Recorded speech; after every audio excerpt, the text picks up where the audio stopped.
रहे हैं तो सिलेबस से निकालना चाहिए। ये इस्लामिक धर्म को जान करके हम क्या करेंगे संस्कृत के बच्चे।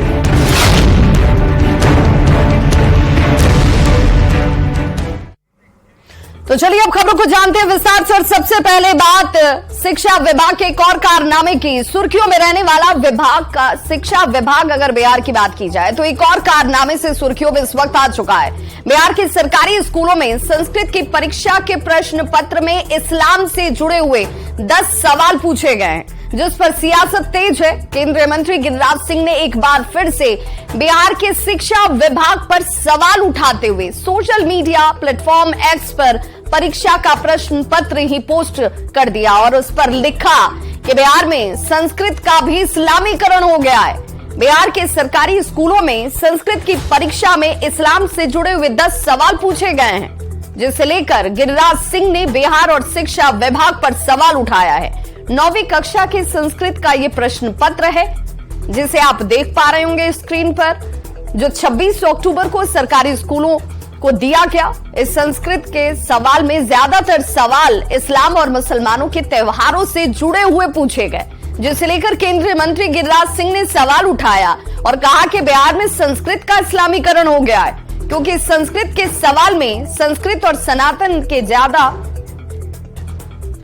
इस्लाम से जुड़े हुए सवाल पूछे गए। ये इस मामले में देखा जाए तो कहीं ना कहीं संस्कृत का ही इस्लामीकरण करने की कोशिश की जा रही है। बिहार सरकार पर सीधे तौर पर उनकी तरफ से हमला किया गया। अब सवाल क्या क्या वो भी देख लीजिए, क्या पूछा गया था।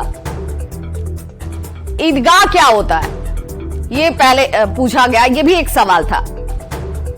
सवाल अगर दूसरे नंबर पर जो पूछा गया इस्लाम से जुड़ा हुआ, तो रोजा किस समय खोला जाता है, क्या देखकर खोला जाता है, यह सवाल पूछा गया। संस्कृत विषय के सवालों में ये सवाल थे। तीसरा सवाल, फितरा किसे कहते हैं। चौथे नंबर पर जो सवाल पूछा गया, ईद में क्या क्या पकवान बनता है।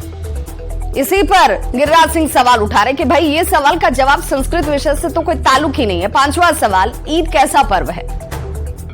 छठे नंबर पर जो सवाल था, ईद में क्या क्या होता है, ईद पर्व पर क्या संदेश दिया जाता है। सातवां सवाल ये भी पूछा गया। अब ये वो सवाल है। अब आप एक बार को अंदाजा लगाइए कि संस्कृत विषय के परीक्षार्थी जो संस्कृत की पढ़ाई कर परीक्षा देने के लिए पहुंचे होंगे, उन्हें इन सवालों का जवाब देने के लिए कहा गया था, जिस पर अब बिहार की सियासत गर्म हो चुकी है। गिरिराज सिंह सीधे तौर पर सवाल उठा रहे हैं। शब्दों के अर्थ से जुड़े सवाल, ये तमाम वो सवाल जिन्हें पूछा भी गया, बताया भी गया, कहा गया कि भाई अब आप समझिए कि क्या पूछा जा रहा है। ईदगाह, अब इसका अर्थ बताइए। नमाज स्थानम, मोहम्मदिया, मुस्लिम नजना, जकात, दान विशेष। अब ये वो सवाल थी, ये वो शब्द थे और शब्दों के अर्थ से जुड़े हुए सवाल भी पूछे गए थे। अब बच्चे क्या जवाब दिए होंगे, ये तो बड़े अपने आप में दुविधा वाली स्थिति रही होगी। संस्कृत की परीक्षा में इस्लाम धर्म से जुड़े सवाल पूछे जाने पर केंद्रीय मंत्री गिरिराज सिंह ने बिहार सरकार पर जोरदार हमला किया है। उन्होंने कहा है कि बिहार का इस्लामीकरण किया जा रहा है। यदि एक सिलेबस में है तो इसे तुरंत निकाल देना चाहिए। इस्लाम धर्म को सिलेबस में डालना ही गलत है। गिरिराज सिंह ने यहां तक कहा कि बिहार सरकार गजवाई हिंद को बिहार में स्थापित करना चाहती है। गिरिराज सिंह से बात की संवाददाता शैलेंद्र ने। संस्कृत की परीक्षा में जो सवाल पूछे गए हैं उसको लेकर के अब बिहार में सियासत हो रही है। हमारे साथ केंद्रीय मंत्री गिरिराज सिंह हैं। गिरिराज जी, आपने ट्वीट भी किया और सरकार पर आरोप भी लगाया है इस मामले को लेकर के। देखिए, लोग मुझे कहते हैं कि मैं हिंदू मुसलमान करता हूं। मैं हिंदू मुसलमान नहीं करता, मैं प्रतिकार करता हूं। बिहार में जिस ढंग से बिहार की सरकार गजबाए हिंद को एस्टैब्लिश करना चाह रहा है, एक तरफ अल्पसंख्यकों के द्वारा, दूसरे सरकार के द्वारा।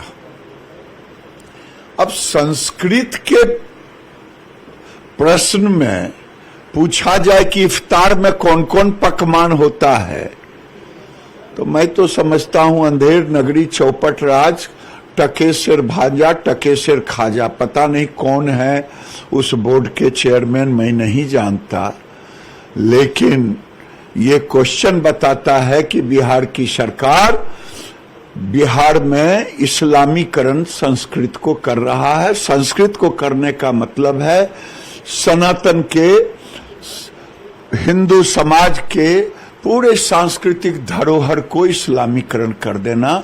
ये नीतीश कुमार अब गजवाए हिंद को एस्टेब्लिश कर रहे हैं। लालू यादव गजवाए हिंद बनाना चाहते हैं बिहार से ही।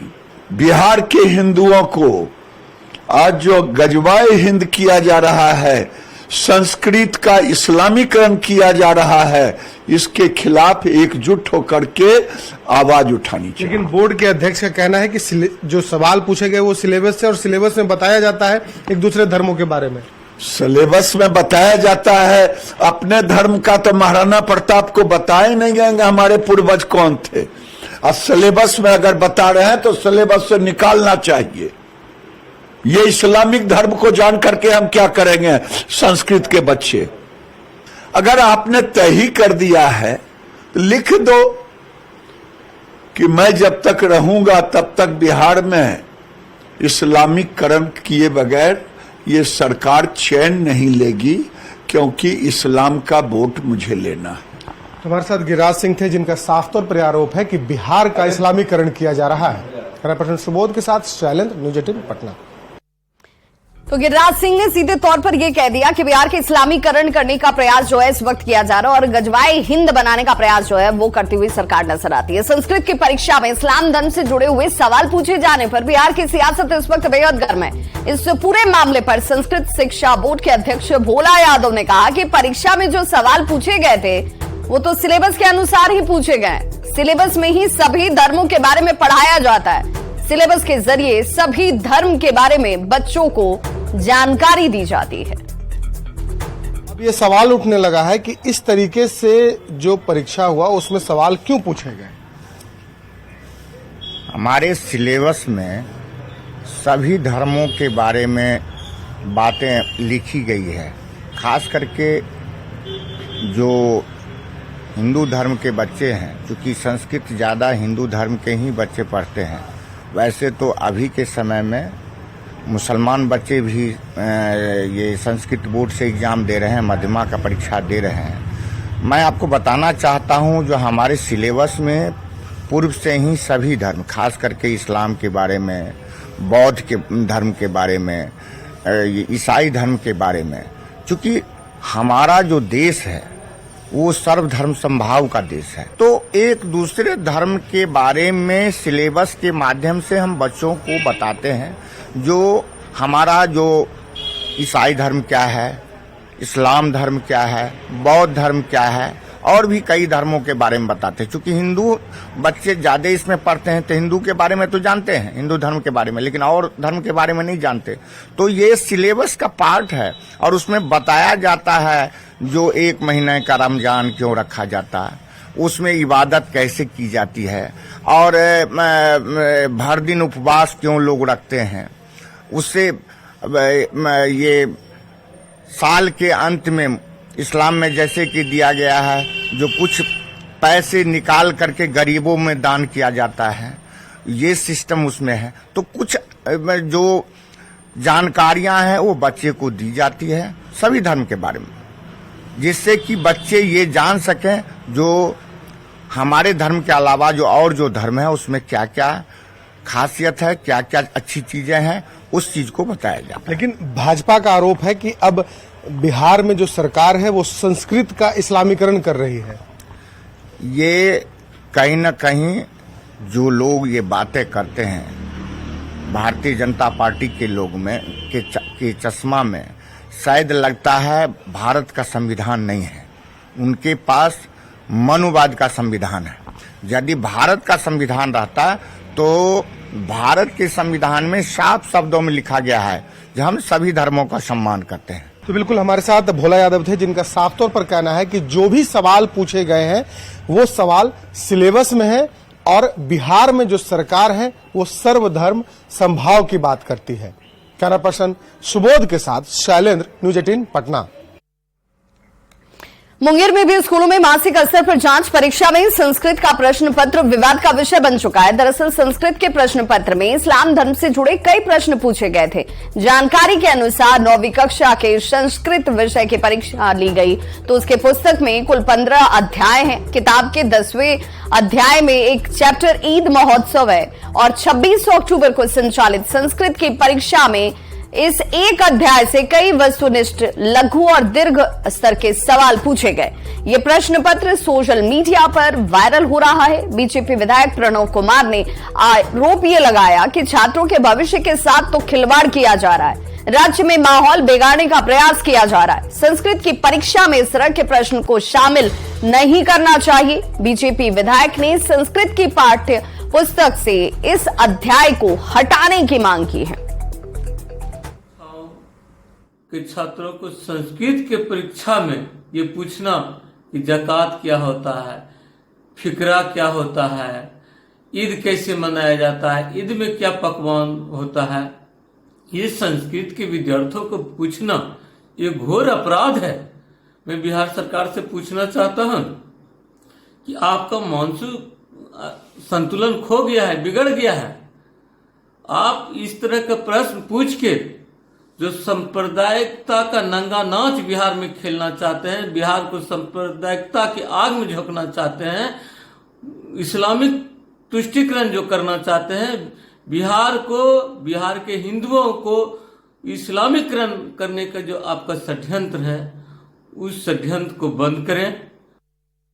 तो प्रणव कुमार ये कह रहे हैं कि इस्लामीकरण किया जा रहा है, माहौल को बिगाड़ने का प्रयास है और संस्कृत के विषय में इस तरह के अध्याय को जोड़ना ही कोई मतलब नहीं बनता है। जानबूझकर ये सांप्रदायिकता की आग फैलाने का प्रयास है बच्चों के दिमाग में। और बच्चों को इस तरह के अध्याय पढ़ाकर आखिर हासिल क्या होगा, ईदगाह क्या होता है, सवाल के तौर पर ये पूछा जाना, ये वो सवाल है, देख लीजिए, जिसे हालांकि गिरिराज सिंह ने सोशल मीडिया प्लेटफॉर्म एक्स पर भी पोस्ट किया और सवाल खड़े किए। उन्होंने पूछा कि क्या बिहार सरकार ये जानबूझकर संस्कृत का इस्लामीकरण करना चाहती है क्या।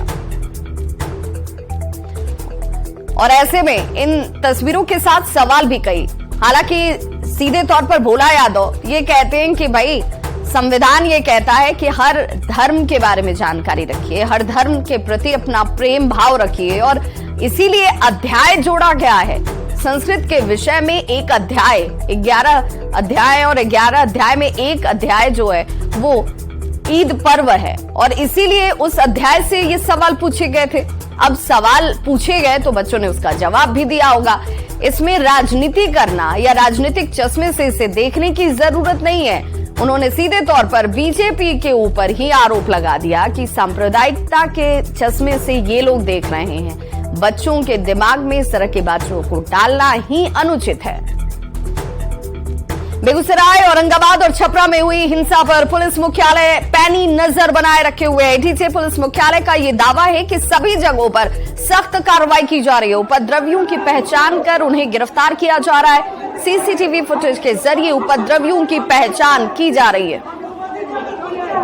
तो ये वो तस्वीर, स्थिति शांतिपूर्ण है और बल और बाकी प्रतिनियुक्ति वहां पर की गई है। कांड दर्ज किया गया, व्यक्तियों की गिरफ्तारी की जा रही है। असामाजिक तत्वों की हम लोग गिरफ्तारी आगे भी करेंगे। सीसीटीवी फुटेज और लोगों के जो बयान है उसके आधार पर जो बातें सामने आ रही है, एहतियातन कोई भी कार्रवाई की गई है। बड़ी खबर समस्तीपुर से, जहां NH 28 पर तेल चोरी करने वाले गिरोह के बदमाशों ने एक युवक को गोली मारकर जख्मी कर दिया है। गंभीर हालत में जख्मी युवक को इलाज के लिए पटना रेफर किया गया है। मामला मुसरी घरारी थाना क्षेत्र के रुपौली गांव के पास का बताया जाता है। दरअसल पेट्रोल पंप के पास खड़ी तेल टैंकर से तेल चोरी करने वाले गिरोह के बदमाश डीजल चोरी कर रहे थे। तभी चाय दुकान पर सो रहे एक युवक ने उन्हें ऐसा करते हुए देख लिया। उसकी तरफ से जैसे ही ये शख्स जो है इसे देखता है, अपराधियों ने इस शख्स पर गोली चला दी। जख्मी युवक की पहचान रुपौली बुजुर्ग वार्ड संख्या 4 के रामबली राय के बेटे संदेश कुमार के तौर पर की गई है। फिलहाल पुलिस इस मामले की जांच की बात कह रही है।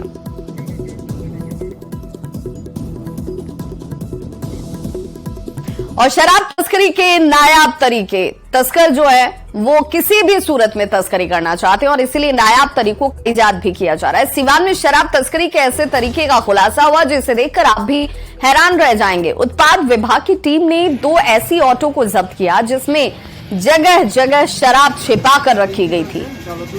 तस्करी के लिए ऑटो से अलग एक तहखाना बना दिया गया। ऑटो के ऊपरी हिस्से सहित कई जगह शराब को छिपा कर रखा था। उत्पाद विभाग की कार्रवाई मैरवा और दरौली के पास हुई और दोनों ऑटो में 36 कार्टन विदेशी शराब को जब्त कर लिया गया। जब्त शराब की कीमत 4 लाख रुपए बताई जा रही है। वहीं तस्कर जो है वो भी गिरफ्तार किए गए हैं। 5 तस्करों को पुलिस ने गिरफ्तार किया है और अब इनसे पूछताछ की जा रही है।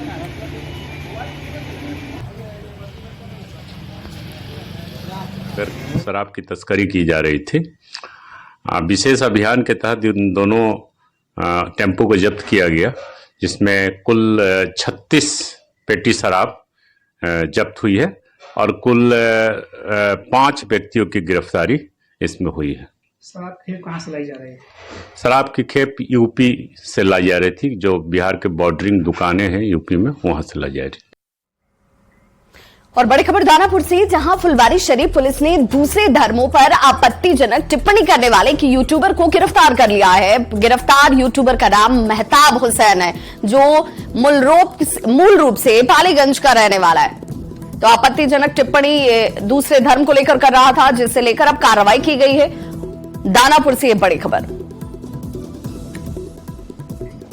तो यूट्यूबर मेहताब की गिरफ्तारी की जा चुकी है और सोशल मीडिया प्लेटफॉर्म्स हों, उन प्लेटफॉर्म्स पर दूसरे धर्म को लेकर अगर आपत्तिजनक टिप्पणी की जाती है या किसी तरह का पोस्ट किया जाता है तो उस पर भी सख्त निगाह रखी जा रही है और यही वजह है कि मेहताब को लेकर गिरफ्तारी हुई है।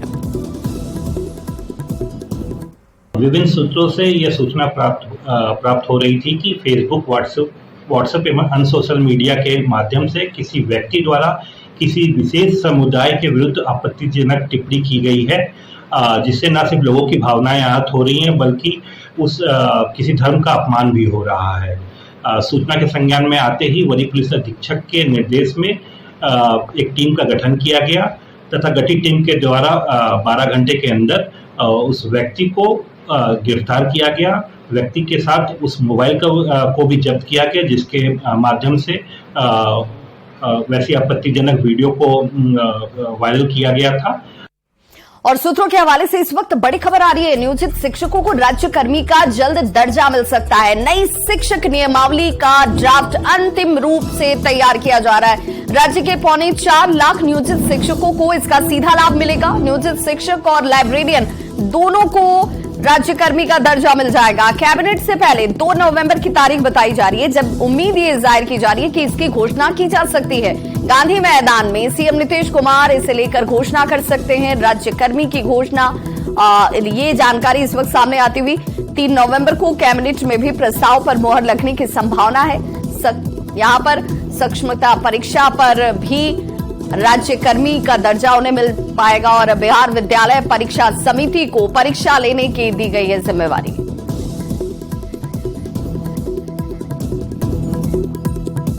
तो इस बुलेटिन में बस इतना ही, लेकिन न्यूज़ 18 बिहार झारखंड पर खबरों का सिलसिला लगातार जारी है।